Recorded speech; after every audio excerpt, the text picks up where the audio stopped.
Good afternoon. I want to speak today to the unfolding situation in Afghanistan, the developments that have taken place in the last week, and the steps we're taking to address the rapidly evolving events. My national security team and I have been closely monitoring the situation on the ground in Afghanistan and moving quickly to execute the plans we had put in place to respond to every constituency, including and contingency, including the rapid collapse we're seeing now. I'll speak more in a moment about the specific steps we're taking, but I want to remind everyone how we got here and what America's interests are in Afghanistan.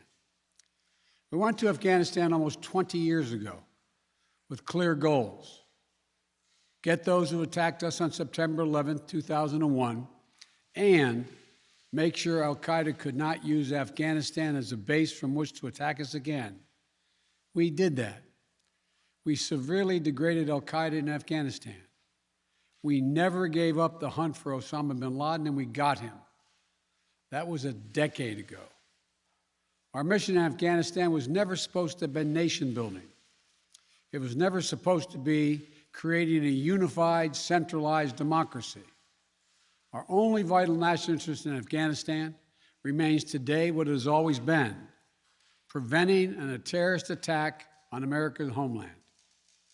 I've argued for many years that our mission should be narrowly focused on counterterrorism, not counterinsurgency or nation building. That's why I opposed the surge when it was proposed in 2009 when I was vice president. And that's why, as president, I'm adamant that we focus on the threats we face today in 2021, not yesterday's threats. Today, the terrorist threat has metastasized well beyond Afghanistan. Al-Shabaab in Somalia, al-Qaeda in the Arabian Peninsula, al-Nusra in Syria, ISIS attempting to create a caliphate in Syria and Iraq, and establishing affiliates in multiple countries in Africa and Asia. These threats warrant our attention and our resources. We conduct effective counterterrorism missions against terrorist groups in multiple countries where we don't have permanent military presence. If necessary, we'll do the same in Afghanistan. We've developed counterterrorism over-the-horizon capability that will allow us to keep our eyes firmly fixed on the direct threats to the United States in the region and act quickly and decisively if needed. When I came into office, I inherited a deal that President Trump negotiated with the Taliban.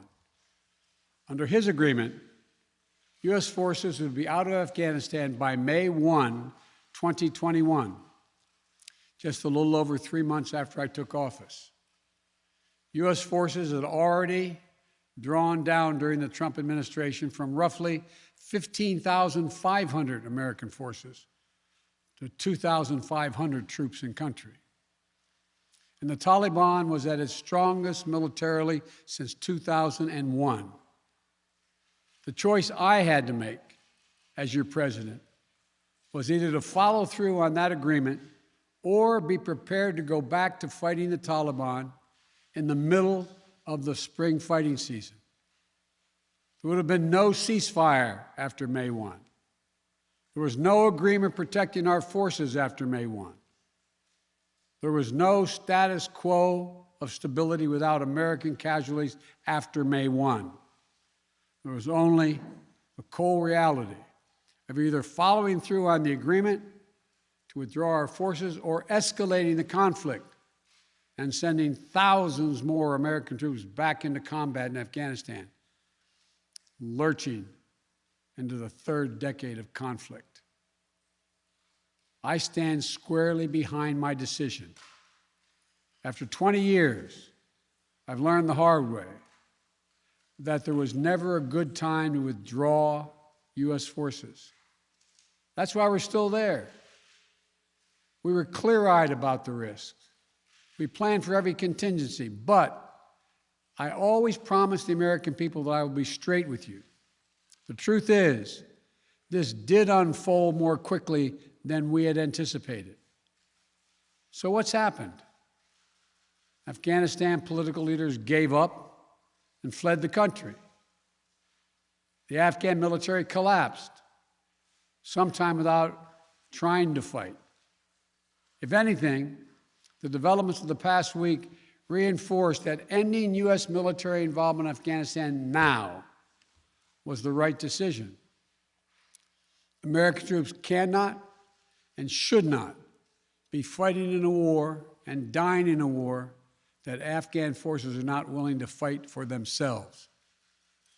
We spent over $1 trillion. We trained and equipped an Afghan military force with some 300,000 strong, incredibly well equipped, a force larger in size than the militaries of many of our NATO allies. We gave them every tool they could need. We paid their salaries, provided for the maintenance of their Air Force, something the Taliban doesn't have. Taliban does not have an Air Force. We provided close air support. We gave them every chance to determine their own future. What we could not provide them was the will to fight for that future. There's some very brave and capable Afghan special forces units and soldiers. But if Afghanistan is unable to mount any real resistance to the Taliban now, there is no chance that 1 year, 1 more year, 5 more years, or 20 more years of U.S. military boots on the ground would have made any difference. And here's what I believe to my core. It is wrong to order American troops to step up when Afghanistan's own armed forces would not.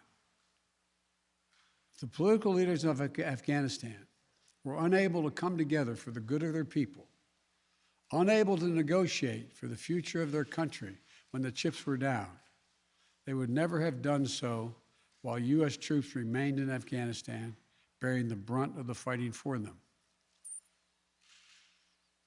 And our true strategic competitors, China and Russia, would love nothing more than the United States to continue to funnel billions of dollars in resources and attention into stabilizing Afghanistan indefinitely.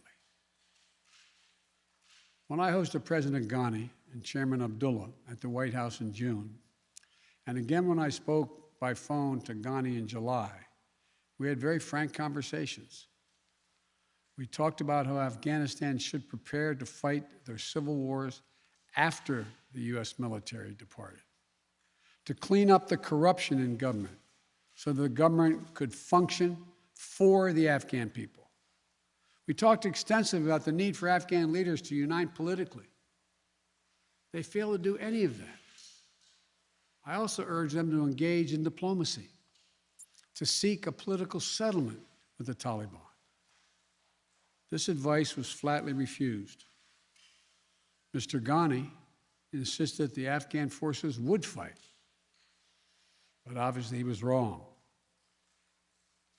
So I'm left again to ask of those who argue that we should stay, how many more generations of America's daughters and sons would you have me send to fight Afghanistan's civil war when Afghan troops will not?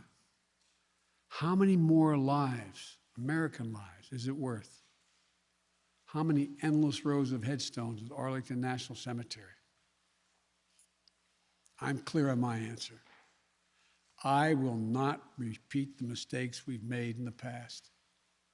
Mistake of staying and fighting indefinitely in a conflict that is not in the national interest of the United States, of doubling down on a civil war in a foreign country, of attempting to remake a country through the endless military deployments of U.S. forces. Those are the mistakes we cannot continue to repeat because we have significant vital interest in the world that we cannot afford to ignore. I also want to acknowledge how painful this is to so many of us. The scenes we're seeing in Afghanistan, they're gut-wrenching, particularly for our veterans, our diplomats, humanitarian workers, for anyone who has spent time on the ground working to support the Afghan people. for those who have lost loved ones in Afghanistan, and for Americans who have fought and served in the country, serve our country in Afghanistan. This is deeply, deeply personal. It is for me as well. I've worked on these issues as long as anyone. I've been throughout Afghanistan during this war, while the war was going on, from Kabul to Kandahar to the Kunar Valley. I've traveled there on 4 different occasions. I met with the people. I've spoken to the leaders. I spent time with our troops. And I came to understand firsthand what was and was not possible in Afghanistan. So now we're focused on what is possible. We will continue to support the Afghan people. We will lead with our diplomacy, our international influence, and our humanitarian aid. We'll continue to push for regional diplomacy and engagement to prevent violence and instability. We'll continue to speak out for the basic rights of the Afghan people, of women and girls, just as we speak out all over the world. I've been clear, the human rights must be the center of our foreign policy, not the periphery. But the way to do it is not through endless military deployments. It's with our diplomacy, our economic tools, and rallying the world to join us. Now, let me lay out the current mission in Afghanistan. I was asked to authorize, and I did, 6,000 U.S. troops to deploy to Afghanistan for the purpose of assisting in the departure of U.S. and allied civilian personnel from Afghanistan, and to evacuate our Afghan allies and vulnerable Afghans to safety outside of Afghanistan.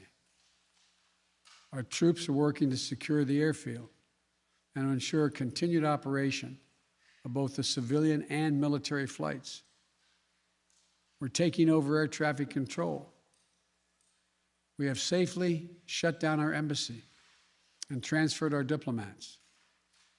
Our diplomatic presence is now consolidated at the airport as well.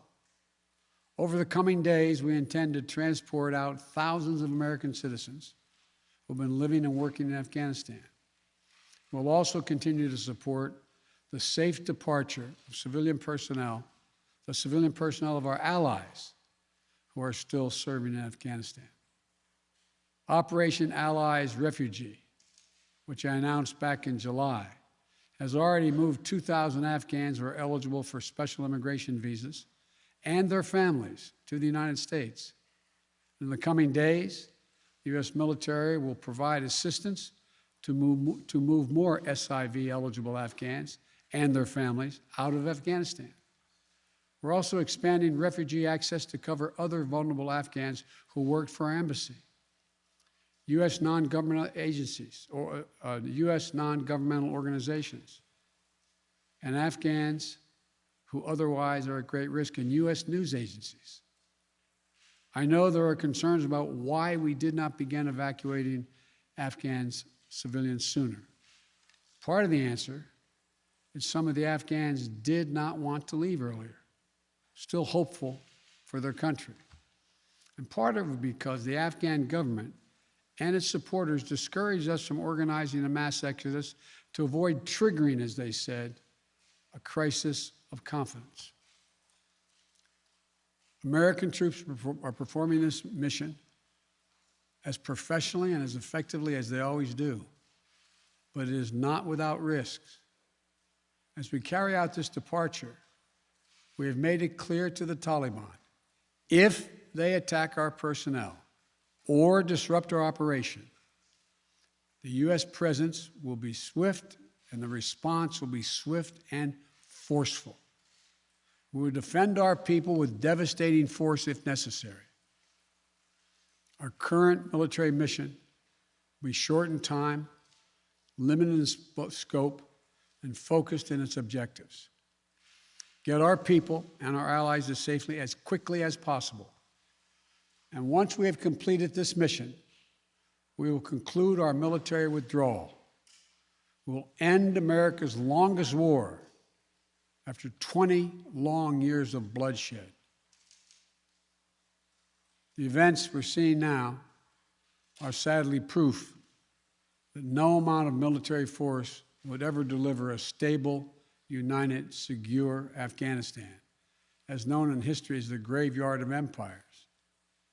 What's happening now could just as easily happen 5 years ago or 15 years in the future. You have to be honest. Our mission in Afghanistan is taking many missteps, made many missteps over the past 2 decades. I'm now the 4th American president to preside over war in Afghanistan. 2 Democrats and 2 Republicans. I will not pass this responsibility on to a 5th president. I will not mislead the American people by claiming that just a little more time in Afghanistan will make all the difference. Nor will I shrink from my share of responsibility for where we are today and how we must move forward from here. I am President of the United States of America, and the buck stops with me. I'm deeply saddened by the facts we now face, but I do not regret my decision to end America's warfighting in Afghanistan and maintain a laser focus on our counterterrorism missions there and other parts of the world. Our mission to degrade the terrorist threat of al-Qaeda in Afghanistan and kill Osama bin Laden was a success. Our decades-long effort to overcome centuries of history and permanently change and remake Afghanistan was not, and I wrote and believed it never could be.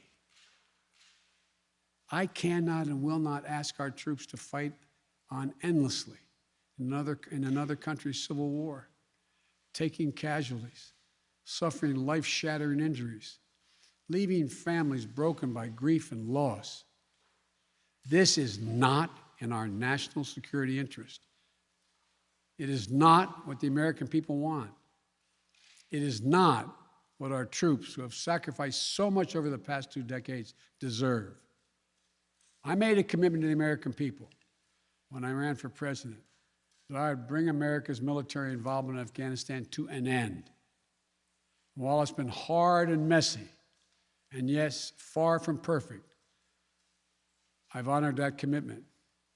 More importantly, I made a commitment to the brave men and women who serve this nation that I wasn't going to ask them to continue to risk their lives in a military action that should have ended long ago. Our leaders did that in Vietnam when I got here as a young man. I will not do it in Afghanistan. I know my decision will be criticized, but I would rather take all that criticism than pass this decision on to another president of the United States, yet another one, a 5th one, because it's the right one, it's the right decision for our people, the right one for our brave service members who risk their lives serving our nation, and it's the right one for America. Thank you. May God protect our troops, our diplomats, and all brave Americans serving in harm's way.